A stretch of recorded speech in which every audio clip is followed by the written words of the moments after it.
Gracias por haber madrugado a la primera charla, como siempre, que es la más difícil. Vuelvo a agradecer a mi compañía por permitirme trabajar en la universidad y poder venir también a compartir estos conocimientos. A Betanco también, que no lo mencionamos, que es parte de mi vida en la Argentina, iniciándome en la parte privada y que, bueno, también ha colaborado para que hoy estemos acá. Y gracias a tantos amigos de Argentina y de tantos países de Latinoamérica, que es un gusto volverlos a ver siempre en los congresos y que sigan insistiendo a venir acá a acompañarme en estas charlas. Bien, vamos a ver cómo funciona esto porque no lo practiqué. Ahí va. Bien, rápidamente. Voy a tratar de ir lo más rápido posible, justamente para que quede espacio al final, lo más... Creo que realmente, como dijo el doctor, lo más importante para mí siempre son las preguntas. Es un tema muy amplio el que me han pedido abordar y cuando hay muchas cosas para abarcar, poco tenemos para apretar. Entonces, va a ser muy difícil abarcar todo, abarcar la epidemiología, el control, el diagnóstico. Entonces, voy a pasar lo más rápido posible las definiciones, las cosas que ustedes saben muy bien de lo que es la micoplasmosis aviar, micoplasma gasiséptico, enfermedad respiratoria crónica, micoplasma sinoviae, sinovitis infecciosa y también parte de afección a nivel respiratorio. Sigue siendo a nivel mundial una de las principales enfermedades y problemas en todos los países del mundo. Ayer veíamos una charla de epidemiología donde, entre otras enfermedades, micoplasma en Latinoamérica no existe y todos sabemos que existe y bastante. Es uno de los principales problemas que tenemos. Pero como no afecta grandes pérdidas por mortalidad, lo asociamos fundamentalmente a pérdidas económicas. Producción de huevos, producción de carne, el pollo de engorde, problemas de fertilidad, problemas de incubabilidad. Es una enfermedad que toca poquito, pero en todos los aspectos de la cadena productiva, ¿sí? Y como en todas otras charlas que he visto aquí, de coli, de avibacterium, no podemos escapar de hablar de una asociación de factores múltiples en la presentación de la micoplasmosis. Es muy raro que se dé sola, debería ser una zona muy aislada, muy libre de patógenos, cosa que es raro que suceda, y normalmente vemos los problemas de micoplasma puros cuando hacemos una infección en el laboratorio. Pero a nivel de campo todos sabemos, y sobre todo en muchos países de Latinoamérica, donde tenemos virus respiratorios de Newcastle, de bronquitis, de influenza, de laringotraqueitis, de neumovirus, todo esto hace que junto a las problemáticas de manejo y al mal manejo del estrés, las micotoxinas que siempre tenemos en los granos, menos en los granos argentinos, en el resto de los granos tenemos micotoxinas. No era así, me habían dicho, no sé mucho. Entonces, al final se nos complica el cuadro prácticamente en el 100% de las presentaciones, tanto sea MS como MG, por este amiguito que es coli, fundamentalmente, y otros gram negativos, como vimos ayer en Avibacterium paragallinarum.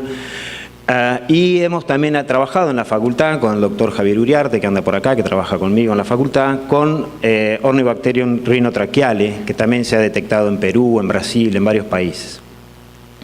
Obviamente, cuando tenemos MG o MS, todo este complejo se ve agravado. Bien, ¿cuáles son los puntos epidemiológicos más relevantes? Hay muchísimo para hablar de epidemiología, pero lamentablemente no tenemos tiempo. Fundamentalmente lo que yo voy a decir es que los micoplasmas no son tan malos. ¿Y cuál es el mayor problema? El mayor problema es el sistema de producción. He escuchado en algunas charlas que decían hay que poner bioseguridad para micoplasma y todo se resuelve. Yo quisiera que me dijeran cómo hacemos en zonas de Argentina, de Bolivia, de Perú, aquí, donde tenemos en una zona muy pequeña 100, 200, 500 granjas de postura comercial, pollos de engorde. ¿Cómo hacemos con esa bioseguridad? Perdónenme, pero para mí es imposible. Si hablamos de la bioseguridad de abuelas, de reproductoras, aisladas, en Argentina tenemos mucho espacio, zonas secas, zonas áridas, en Brasil, en Chile, sí, se mantienen libres, 100% libres, doy fe. Pero el resto, entonces hay que tener cuidado cuando hablamos de bioseguridad, en qué sistema productivo estamos hablando. Si vamos a ciudades, no voy a enumerar de ningún país, tengo la suerte de visitar a todos sus países, pero donde las granjas de postura están metidas dentro de la misma ciudad, se me hace un poco difícil evitar por bioseguridad que entre un micoplasma. Si están aisladas, muchas veces en postura comercial tenemos edades múltiples y generalmente solemos producir recría junto con la postura al mismo tiempo, no sé, en un solo sitio. Entonces, ¿cómo logramos evitar que se nos infecte? Si esto va a tener que ver cuando hablemos de vacunas vivas, que estoy de acuerdo en que se usen y son una buena ventaja, pero ¿cómo hacemos para que no se nos infecten tempranamente las aves? Bien, las deficiencias de manejo tienen que ver fundamentalmente con la manifestación de la enfermedad y vamos a ver que podemos tener micoplasmas y no tenemos micoplasmosis. Puede pasar. Ya hablamos de la falla de bioseguridad y esto sí tiene que ver con el micoplasma. Acá sí le vamos a echar la culpa, que tiene transmisión vertical, como en el caso de Salmonella, y horizontal muy rápida. Es un microorganismo muy pequeño, de mucha difusión horizontal, muy rápida. Sobre todo para MS, mucho más que para MG. Y tenemos las fallas en las técnicas de diagnóstico, que eso es de lo que nos ocupamos nosotros en el laboratorio, que nos lleva muchos problemas. Ustedes saben muy bien, hacer aislamientos, hacer las serologías de aglutinación que dan inespecíficas, que no se consiguen los antígenos, que PCR es caro, bueno, todo lo que sabemos. Yo les quería demostrar que el micoplasma, inclusive cepas muy patógenas como es la S6, que han hecho ensayos en Norteamérica, infectando aves con excelente manejo, con excelente calidad de vida, con excelente bienestar animal, cero impacto productivo, cero. ¿Qué demuestra esto? Que tiene que haber siempre una asociación con un factor de estrés. Siempre. Y la verdad que a veces choquea eso, porque si hoy en día con todos los estudios que tenemos no sabemos un microorganismo a qué grupo pertenece, son bacterias, son bacterias. La única diferencia es que no tienen pared celular. Es la única diferencia con el resto de las bacterias. Crecen en medios sintéticos, son sensibles a los antibióticos, son bacterias, ¿sí? No tienen pared celular y son muy pequeñas y el genoma es muy pequeño y prácticamente está en un 80-90% dedicado a producir proteínas de adhesión que las va cambiando y ahí vienen los primeros problemas con micoplasma. ¿Por qué es tan difícil diagnosticarlo y eliminarlo? Porque evaden el sistema inmune cambiando esas proteínas de superficie. Son muy pleomórficos, flexibles y muy sencillos, no tienen prácticamente nada, ni plásmidos, ni cápsulas, ni cilias, no tienen toxinas, nada. ¿Por qué afectan? Y son muy lábiles al medio ambiente y desinfectantes. Si hiciéramos buenos tratamientos de limpieza y desinfección, lo controlaríamos bien, pero son un muy buen parásito. ¿Qué quiere decir eso? Que se pegan, esto es un Mycoplasma gallisepticum, pleomórfico, sin pared celular, con una alta concentración de ribosomas, tiene proteínas de adhesión donde se pega a las cilias y a la superficie de células respiratorias, esto es una tráquea, y ahí pueden pasar semanas sin ser detectados, sin producir serología. Entonces nosotros siempre creemos que el micoplasma se me mete en la granja de producción, tenemos los títulos de anticuerpos al pico de producción. Y no es así, seguramente muchas veces en la recría ya están presentes. ¿Por qué va del sistema inmune? Son muy superficiales y muchas veces se hacen ahora, se ha encontrado más recientemente, intracelulares.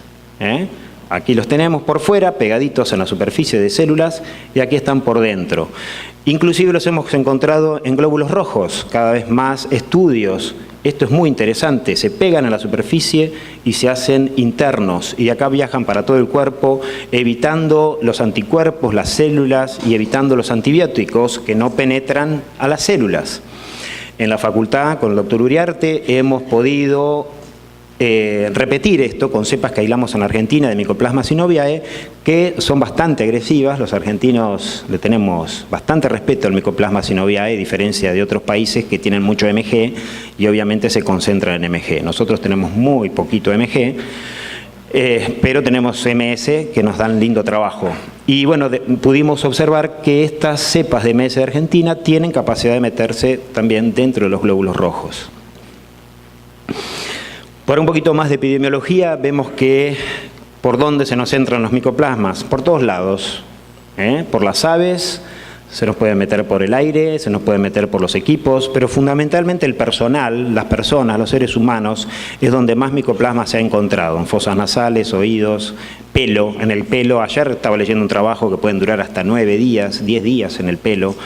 O sea que si no hay un buen baño, una buena higiene antes de entrar en las granjas, lo podemos traer. Vacunas contaminadas se hablaba con, no sé ahora cuánto hay, de producción en huevos que no fueran SPF, podían tener micoplasma.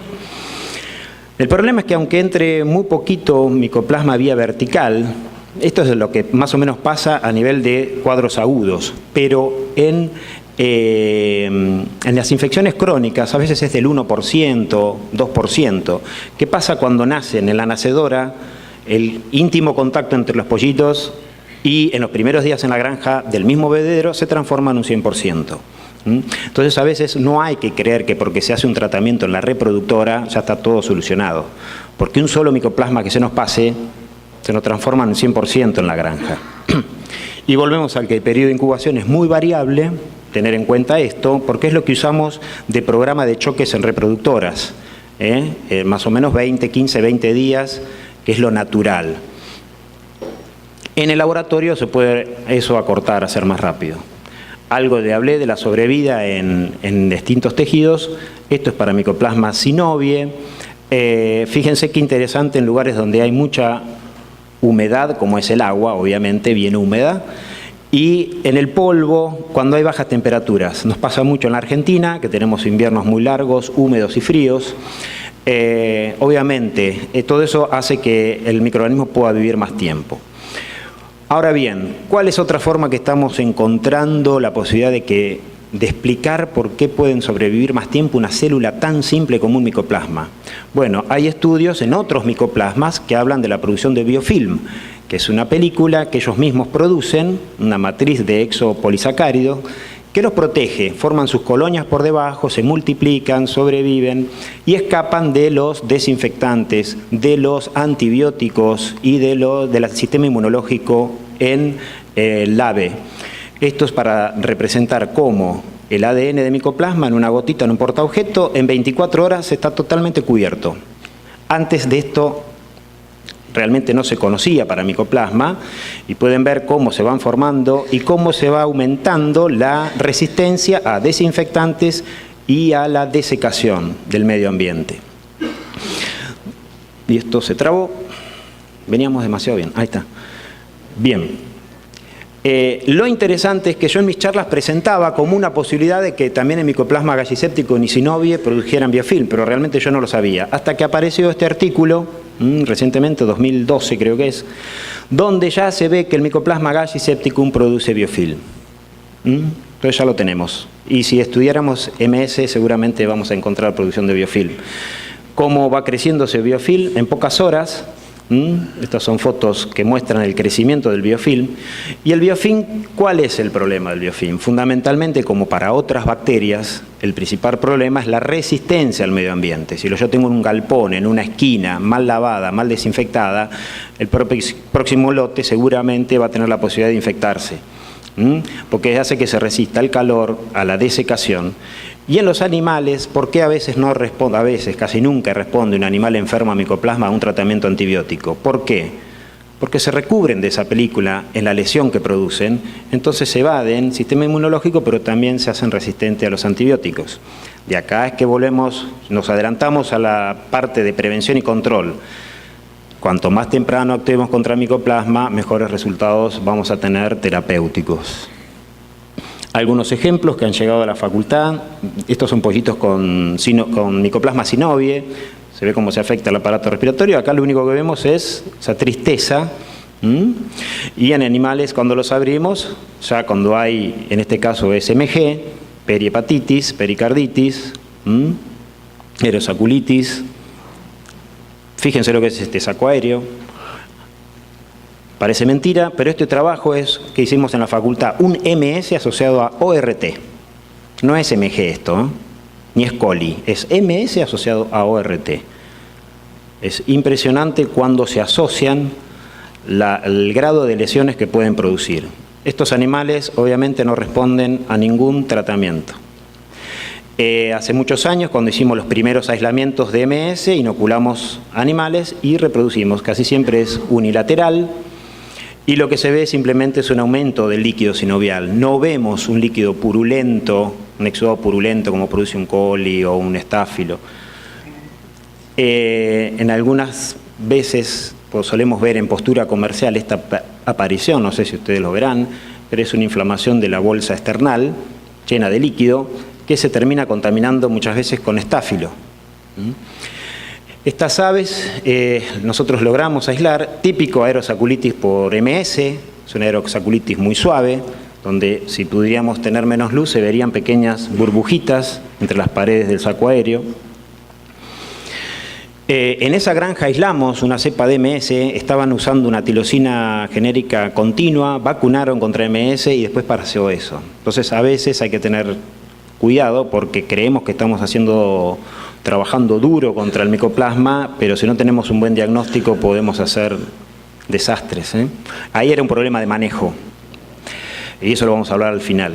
El tema de PIPS es muy usado. No es muy usado, pero las pocas veces que lo he trabajado con ustedes ha sido, bueno, en Centroamérica, acá en Ecuador, he tenido gente con la que hemos hecho pruebas de PIPS, que es desarrollado una técnica interesante por la gente del ANCO, no es para hacer diagnóstico, ¿no?, sino para evaluar la transmisión vertical de micoplasma y cuánto me impacta en mi progenie.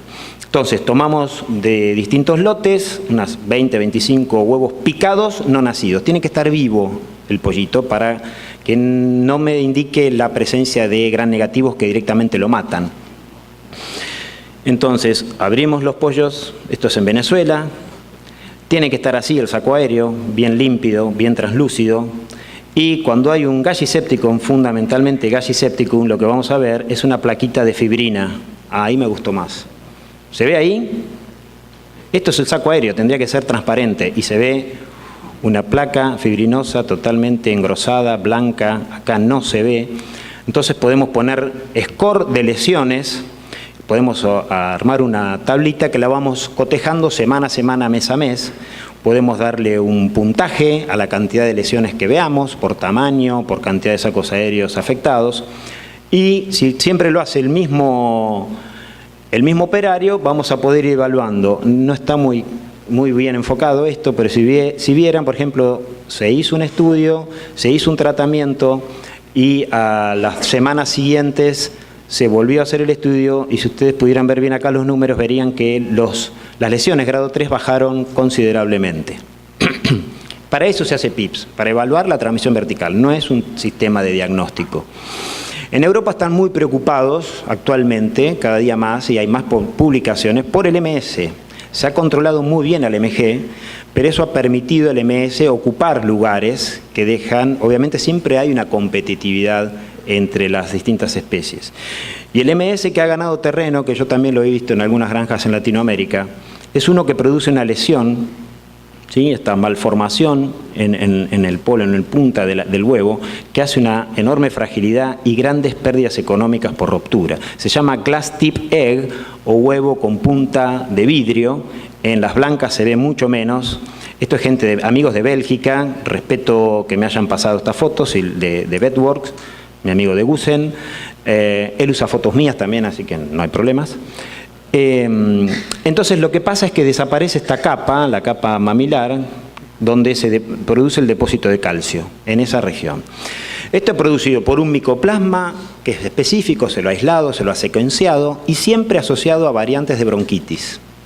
El mejor amigo de Mycoplasma synoviae siempre es bronquitis, número 1. Pueden ser los otros virus respiratorios que mencionamos. Y si bien parece una tontería, es la punta de un iceberg, porque hay enormes pérdidas por reducción de producción, la pérdida de huevos, reducción de incubabilidad, manejo extra, etc. Bien, vamos a ir a meternos un poquito en el diagnóstico de laboratorio, que es mi especialidad, que a muchos les aburre, pero es donde siempre después al final hay muchas preguntas. No hay mucho nuevo en diagnóstico de laboratorio, seguimos con las pruebas serológicas, PCR, y nosotros hacemos aislamiento porque yo aprendí a hacer aislamiento, pero y no tengo más máquina de PCR, me echaron del lugar donde estaba con máquina de PCR, entonces tengo que arreglarme con lo que tengo. Sin comentarios. Entonces, los factores que dificultan el diagnóstico laboratorio, los hemos visto acá, y tienen que ver con la capacidad de este micoplasma de ser muy superficial, de hacerse intracelular, de cambiar antígenos de superficie, de adoptar antígenos de superficie del hospedador, de hacerse inmunodepresores, esta afección que tiene de desgaste del sistema inmunológico, que es inoperante a la hora de eliminar, genera un cierto grado de inmunodepresión.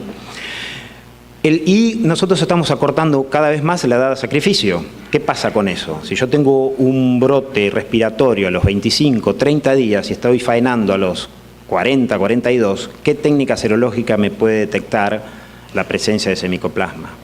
Ninguna, ni siquiera aglutinación en placa, que tarda unos 10 días en ser detectada, ¿sí? Entonces muchas veces la gente dice, no, era otro problema, no era micoplasma porque a faena le hicimos aglutinación y nos dio negativo. Cuidado, porque nosotros en laboratorio hacemos desafíos, se empiezan a morir los pollos, tienen problemas enormes, le hacemos serología y da negativo en el laboratorio. Dejo pasar 10 días y comienzan a dar positivo, ¿sí? Entonces, cuidado cuando creemos que los aves son negativas. El uso de antibióticos nos complica a los que queremos hacer aislamiento. Obviamente siempre recomiendo no usar antibióticos cuando quiero hacer un aislamiento. Es muy difícil aislar por los requerimientos de cultivo que tiene el micoplasma. Nosotros compramos directamente ya el medio de cultivo a Inglaterra, no lo hacemos más. Y todas las pruebas tienen problemas de sensibilidad y especificidad. ¿Cuáles son las pruebas? Aislamiento, identificación. Ya no hacemos más inmunofluorescencia, directamente hacemos PCR, aglutinación en placa, ELISA, HI prácticamente ya no se hace más. Normalmente estamos trabajando con distintos kits de ELISA y confirmamos por PCR. Eso es lo más rápido y lo más sencillo y bastante bueno porque las técnicas de PCR cada vez están más al alcance de la mano y más fáciles de realizar. Esto lo voy a pasar muy rápido porque no quiero perder tiempo en cosas de laboratorio que hacemos nosotros. Solamente les voy a decir que es muy difícil, que hay contaminación, que siempre hay micoplasmas saprófitos que nos complican. Nosotros recibimos tráqueas. Esto está muy lento. Yo les juro que lo estoy pasando más rápido, pero no.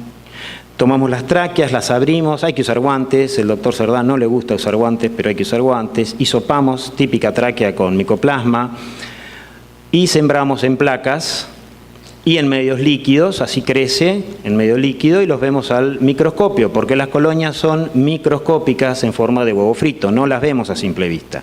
Esto lleva muchos años de entrenamiento y por eso que lamentablemente en Latinoamérica tenemos muy pocos colegas que se dediquen a hacer aislamiento de micoplasma y es lo que siempre intento. Hace poco recibí una colega de Perú que la entrenamos, muy contenta y ya está trabajando en su laboratorio y le invito a, no vengan todos ahora a presentarse, pero a todos los que quieran venir al laboratorio, si consiguen un sponsor, nosotros le damos el tratamiento. Fíjense, MG, MS, es imposible diferenciar por la morfología.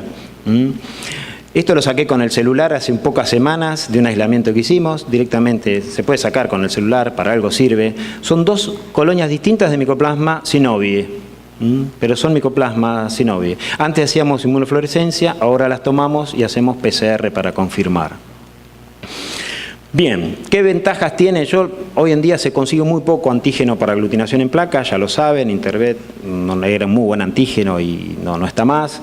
Estamos trabajando con distintos antígenos, probando, pero es una idea la aglutinación en placa. Tiene muchos problemas, sobre todo de especificidad, no así de sensibilidad, y esa es la ventaja. Entonces, si a mí me dan mínimos cantidad de positivos, yo lo puedo confirmar por ELISA, si tuviera HI, que es difícil, o directamente lo que hacemos es PCR. Normalmente la aglutinación, ¿por qué detecta tan temprano? Porque es la primera inmunoglobulina, la M, la que se forma, 7, 10 días, y después se forma la G o IgH, que es detectada por ELISA, que tarda mucho tiempo. Esta desaparece en 2 o 3 meses, y es lo que nosotros usamos cuando hacemos planes de erradicación. Para ver que se eliminó el micoplasma, hacemos serología de aglutinación, y si me empiezan a dar negativo, hago PCR y confirmo.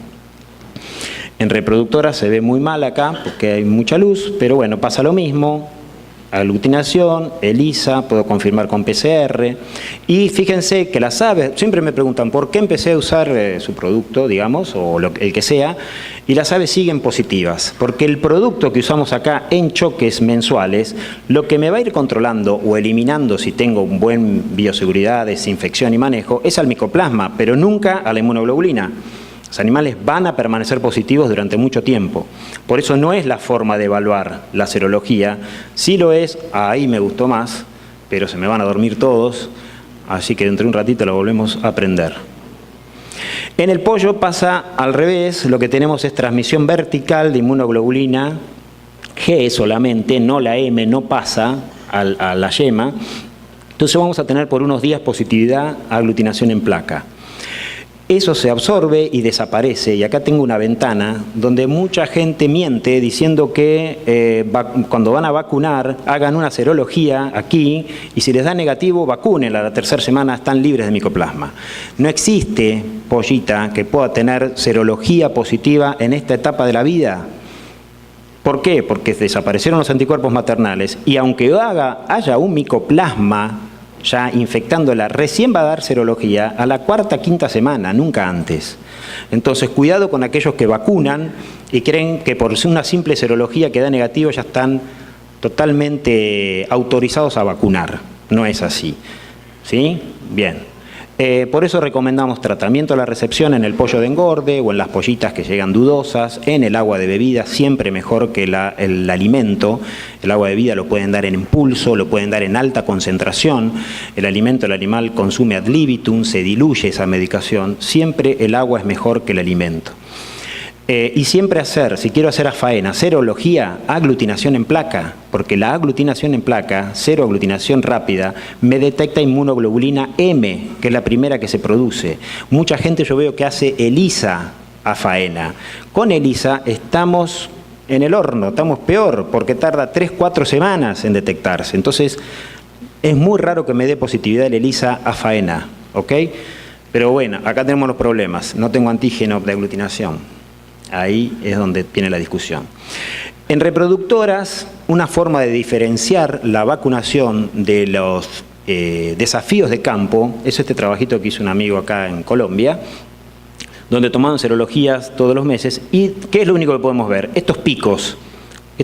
Fíjense que las vacunas generan un cierto rango, de tanto bacteriana como vivas, de seroconversión, entre 4.000, 5.000, 6.000, cuando salta a 10.000, 29.000, eso es un desafío de campo. Estas son las mejores formas de ver cuándo estoy teniendo desafío. ¿Esto es malo? No. Cuando yo vacuno, realmente lo ideal sería que me estén desafiando, sino para qué vacuno, estoy perdiendo plata. ¿Sí? Lo malo sería que esto signifique que después tengo problemas en la progenie. Quiere decir que la vacuna no me está cubriendo. ¿Para qué me sirve esto? Tanta serología y monitoreo en la reproductora para estar atento qué pasa a partir de acá en las lesiones PIPS y qué pasa en el comportamiento de la progenie. Nada más que para eso. Podemos hacer PCR, la clásica, o podemos hacer la nueva PCR que más usamos, que es la en tiempo real, que podemos diferenciar MG de MS en una misma muestra. Qué despacito que va esto. Bueno. Esto lo paso muy rápido, pero es un trabajo hecho en Brasil, donde, fíjense, puede detectarse por PCR, inclusive en recría, para confirmar lo que les decía al principio, la presencia de micoplasma mucho antes que nos dé serología. Entonces, a veces esto no lo sabemos, entramos en producción y ahí comienza la serología. Entonces, el micoplasma puede estar presente durante muchas semanas sin producir seroconversión. Sí, puede estar presente.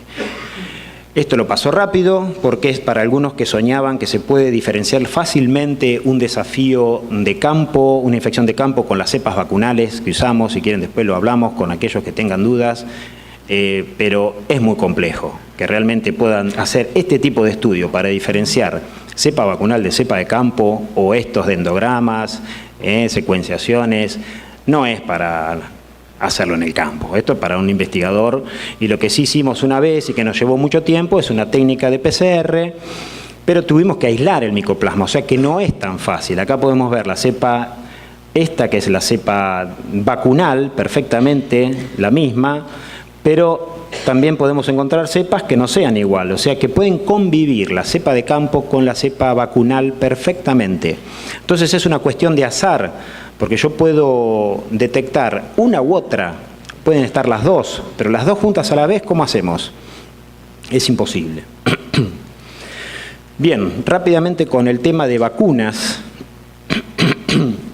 Sabemos que las bacterianas se han usado mucho tiempo, ayudan a la producción de huevos, pero es una agresión bastante importante para el ave, por lo tanto fue una gran ventaja la aparición de las cepas vacunales vivas, cepa F685 y TS11 de Gashi septicum y la MSH para MS, y una recombinante que sabemos que hay también para MG. A mi conocimiento creo que de MS por ahora no hay. Que eso es un serio problema eso, tener vacuna para uno solo. Por lo menos a nosotros los argentinos nos interesaría más que haya DMS que DMG, lo mismo Brasil. Pero bueno, y los antibióticos, por ahí escuché a alguno que decía que no hay que usar antibióticos contra micoplasma, que hay que vacunar. Es muy lindo, sí, me encantaría que eso fuera así, que funcionara y que nadie usara antibióticos, pero la realidad es otra. La realidad es que estas vacunas, si bien protegen, tienen fallas por el sistema productivo. Volvemos a decir lo mismo. Si yo tengo la recría metida con la producción, ¿cómo me va a funcionar una vacuna? Hemos visto muchos problemas con las vacunas usadas en recría en el mismo lugar. Esas aves ya están infectadas y el desafío va a ser muy rápido. Estas vacunas tienen que estar por lo menos 3, 4, 5 semanas sin desafío para que protejan. Y en una granja que tiene la producción con la recría junta, ¿cómo lo evita eso? Entonces, aunque sea muy lindo, muy lírico, muy genial, yo vendo antibiótico, pero el día de mañana podría vender vacuna, tranquilamente, no hay problema. ¿Cómo hacemos a no usar un antibiótico? ¿Cómo hacemos en el sistema de producción actual que tenemos hoy en Latinoamérica? Lo que sí tenemos que hacer es cuidar los antibióticos y usarlos responsablemente. No usar antibióticos de procedencia incierta, no usar subdosis, no usar promotores en forma continua. Eso es usar mal un antibiótico. Ahora, si yo lo hago en forma metafiláctica, ¿qué quiere decir metafiláctica? Que no es lo mismo que preventivo. Metafiláctico quiere decir que tengo una gran certeza de que el micoplasma está presente. No me está produciendo lesión, no me está produciendo enfermedad, pero en cualquier momento lo va a producir. Entonces ahí uso el antibiótico. Y tenemos una lista de antibióticos que no me voy a detener porque ustedes ya los conocen a todos. Entonces, las vacunas, rápidamente, cepa F es muy buena, mucha protección, muy fuerte, bla, bla, bla, pero se transmite por el huevo. Entonces, cuando usan cepa F, les recomiendo hacer un tratamiento a la recepción, porque esa cepa F en el pollito puede ser muy agresiva. Pero es la que mejor desplaza a las cepas de campo, la que más tiempo permanece, pero cuidado con esto, con la transmisión vertical. ¿Estamos? ¿Usamos cepa F? Bárbaro. Métanle un tratamiento al pollito los primeros días. Acuérdense que un 1% nada más de transmisión vertical, en una semana tengo el 100% de aves infectadas. El resto de las vacunas, a diferencia de la cepa F, son prácticamente avirulentas, no generan lesión, pueden ser asociadas entre sí, prácticamente no generan reacciones. A veces es una ventaja o una desventaja. Si quiero ver si mi vacuna funcionó, quiero ver serología. Pero si yo quiero que mi reproductora no marque serología para yo poder vender progenie negativa, prefiero que no me dé serología. Entonces es un debate. En Argentina, en Brasil, estas vacunas están prohibidas para su uso en reproductoras justamente porque generan seroconversión.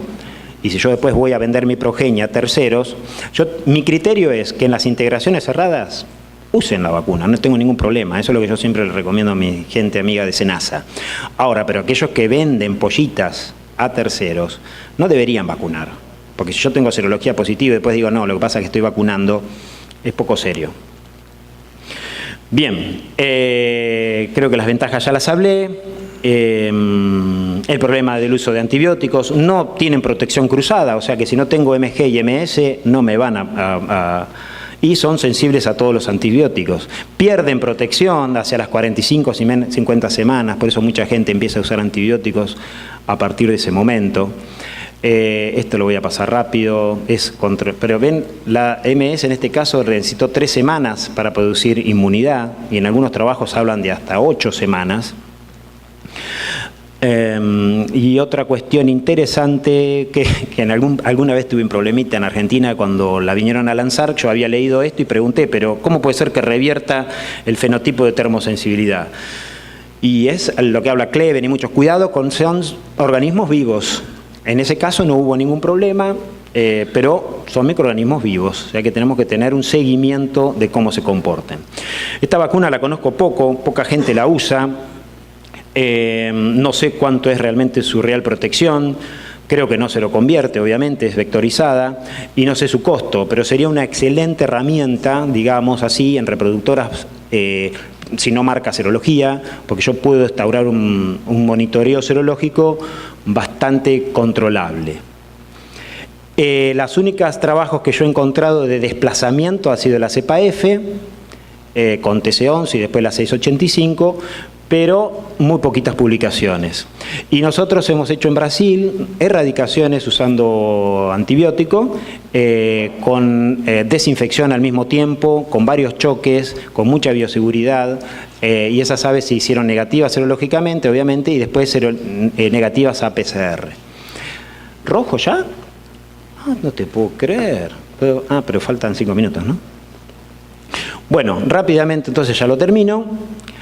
Cuando hablaba del tratamiento antibiótico en el agua, fíjense la diferencia que tenemos con el continuo. Tenemos altas concentraciones plasmáticas, altas concentraciones séricas, y cuando hacemos sensibilidad antibiótica, estos algunos casos que hicimos en Argentina, permiso. Acá tenemos para ver cómo algunas cepas se hacen resistentes a tirosina, hay que tener cuidado. Lo mejor de todo esto es siempre aislar y hacer sensibilidad antibiótica como hacemos en la facultad. Es muy interesante hacer sensibilidad antibiótica para micoplasma, es la mayor ventaja de hacer aislamiento de micoplasma. Recientemente hemos encontrado estas cepas, siempre tilosina, tiamulina, bueno, son todos productos tilvalocina que funcionan muy bien. Llama la atención la enrofloxacina de alta resistencia, las tetraciclinas. En este caso la tilmicosina en Argentina nos llamó la atención que no funcionara muy bien. Bien, la bioseguridad entonces la vamos a pasar porque es para dar una charla entera de bioseguridad. Las medidas de control ya las hablamos. Elegir qué uso, antibiótico, vacunas, siempre hacer monitoreo laboratorio nos ayuda a tener una idea de lo que tengo en la granja. Conclusiones finales, seguimos teniendo mucho micoplasma. La bioseguridad no siempre es posible de aplicar. Obviamente hay que aplicarla seriamente en reproductoras y abuelas. Hay que tener en cuenta el tema de los biofilm.